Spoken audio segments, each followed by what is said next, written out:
सगळ्यांचं स्वागत। पहिला रिपोर्ट, सगळ्यांचं लक्ष लागून राहिलेल्या मुंबई महापालिकेच्या बेस्ट पतपेढीचा निकाल समोर आला। या निवडणुकीमध्ये ठाकरे ब्रँडचा पुरता धुव्वा उडाला। 21 जागांसाठी झालेल्या निवडणुकीमध्ये ठाकरेंचे सर्व उमेदवार पराभूत झाले। शशांक राव यांच्या पॅनलचे सर्वाधिक 14 उमेदवार विजयी झाले, तर महायुतीच्या सहकार समृद्धी पॅनलचे 7 उमेदवार निवडणूक जिंकले। या निवडणुकीच्या निमित्तानं पहिल्यांदाच उद्धव आणि राज ठाकरे यांचे पक्ष एकत्र आले होते। ठाकरे ब्रँड म्हणून निवडणुकीमध्ये प्रचंड गाजावाजा झाला, मात्र आज पहाटे निकाल लागला आणि ठाकरेंना भोपळाही फोडता आला नाही। पाहूया याविषयीचा हा सविस्तर रिपोर्ट।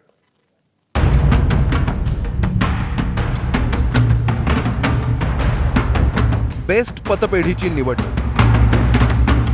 उद्धव आणि राज ठाकरे यांनी एकत्रितपणे लढवलेली पहिली निवडणूक। ठाकरे ब्रँडचा गवगवा करत लढवलेल्या या निवडणुकीत ठाकरे ब्रँडचा धुव्वा उडाला।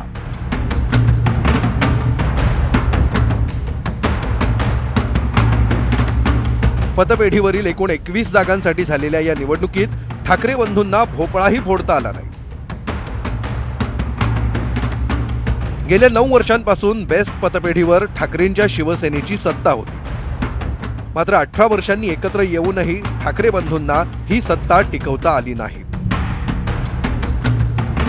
या तिरंगी निवडणुकीत आधी कुठेही चर्चा न झालेल्या शशांक राव यांच्या पॅनलचा दणदणीत विजय झाला, तर प्रसाद लाडप्रणीत महायुतीच्या सहकार समृद्धी पॅनलनं दुसऱ्या क्रमांकाच्या जागा मिळवत आपली ताकद दाखवून दिली। या निवडणुकीत शशांक राव प्रणीत बेस्ट युनियननं 14 जागा मिळवल्या। प्रसाद लाडप्रणीत सहकार समृद्धी पॅनेलला 7 जागा मिळाल्या, तर ठाकरेंची शिवसेना आणि मनसेच्या उत्कर्ष पॅनेलला एकाही जागेवर विजय मिळवता आला नाही।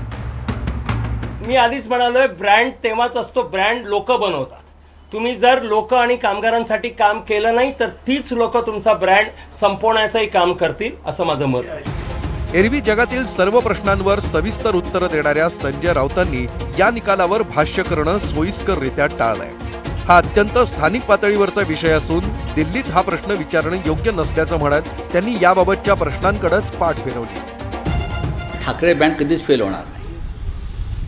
मी जोपर्यंत माझ्याकडे या विषयावर पूर्ण माहिती येत नाही, काय झालं या निवडणुकीत, कशा प्रकारचे निकाल लागले, तोपर्यंत मी या विषयावर बोलणार नाही। पतपेढीची निवडणूक म्हणजे काय परीक्षा नाही। या निवडणुका पक्षीय बलावर लढल्या जात नाहीत। मला याच्यामध्ये फार मोठं यश कोणाला मिळालंय किंवा अपयश मिळालं असं मला वाटत नाही। तर लढाई अजून संपलेली नसल्याचं सांगत या निवडणुकीत पैशांचा वारेमाप वापर झाल्याचा आरोप मनसेनं केला। शिवाय शेरोशायरीचा वापर करत विरोधकांना इशाराही दिला। पैशाचा वापर तर निश्चितपणे झाला, पण आता कसं असतं की ज्यांचा पराभव झालाय त्यांनी जर असे आरोप केले तर त्याला काही अर्थ नसतो।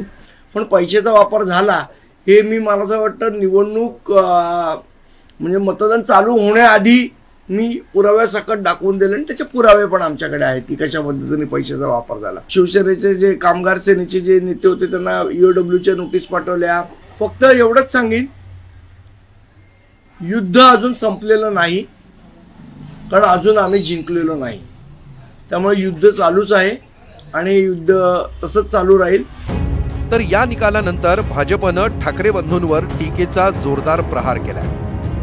ठाकरे ब्रँडच्या पंक्चर टायर पासून ते 2 शून्यांच्या बेरजेपर्यंत अनेक उदाहरणं देत भाजपकडून ठाकरे बंधूंच्या निवडणुकीतील कामगिरीचा समाचार घेण्यात आला। आता बोलायला ईव्हीएमचा मुद्दा नाहीये, आता बोलायला मतचोरीचा मुद्दा नाहीये, आणि आता बॅलेट पेपरवर मुंबईकरांनी ही निवडणूक भारतीय जनता पार्टीच्या माध्यमातून विजयी केलेली आहे। आणि सगळ्यात महत्त्वाचं म्हणजे ठाकरे बंधूचा, ठाकरे ब्रँडचा टायर या बेस्टच्या निवडणुकीमध्ये पंक्चर झालाय। एकाकडे गमावण्यासारखं काहीही नाही आणि दुसऱ्याकडे कमावण्यासाठी काहीही नाही, अशा 2 शून्यांची बेरीज केली आणि त्यात कितीही शून्य मिसळली तरी उत्तर शून्यच येतं। ही निवडणूक तटस्थपणे पाहणाऱ्या अजितदादांनी शशांक रावांच्या कामगिरीचं अभिनंदन करताना राजकीय विश्लेषकांना टोला लगावलाय। तुम्ही जे आले ते 14 निवडून त्यांचं तर नावच घेत नव्हता, रावचं नाव घेत होता का? राव तुम्ही असं करता? रावचं नाव घेतलं नाही। आणि राऊतचंच पॅनल, एक मिनिट, राऊतचंच पॅनल निवडून आलं. नेहमी काय लाडांचं आणि दरेकरांचं येणार का ठाकरे बंधूंचं येणार, ठाकरे बंधूंचं येणार का ह्यांचं येणार, हेच झालं. आणि तिथं तर आमच्या बेस्टच्या लोकांनी वेगळाच निकाल दिला. निकाल जाहीर झाल्यानंतर काही तासांनी या निवडणुकीत आणखी एक ट्विस्ट आला. 7 जागा जिंकत दुसऱ्या क्रमांकावर राहिलेल्या प्रसाद लाड यांच्याकडून फेर मतमोजणीची मागणी करण्यात आली आहे. अवैध मतं ही बरोबर केली गेली की नाही याच्यावरती निवडणूक अधिकारी निर्णय घेतील. काल रात्री ते अवैध मतपत्रिकेचं पत्र दिलेलं आहे. आज संध्याकाळपर्यंत त्यावर निर्णय होईल. मला वाटतं की उद्या सकाळपर्यंत मतपत्रिकेची पुन्हा मोजणी चालू होईल. तब्बल 18 वर्षांनी ठाकरे बंधू बेस्ट पतपेढी निवडणुकीच्या निमित्तानं एकत्र आले. त्यानंतर ठाकरे ब्रँड या शब्दाची जोरदार चर्चा रंगली.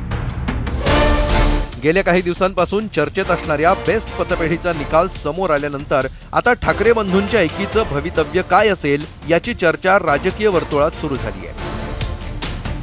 ठाकरे ब्रँडला या निवडणुकीत आलेल्या अपयशाचा परिणाम भविष्यातील युतीच्या गणितांवर होणार का हे पाहणं औत्सुक्याचं असणार आहे. ब्युरो रिपोर्ट, ABP माझा.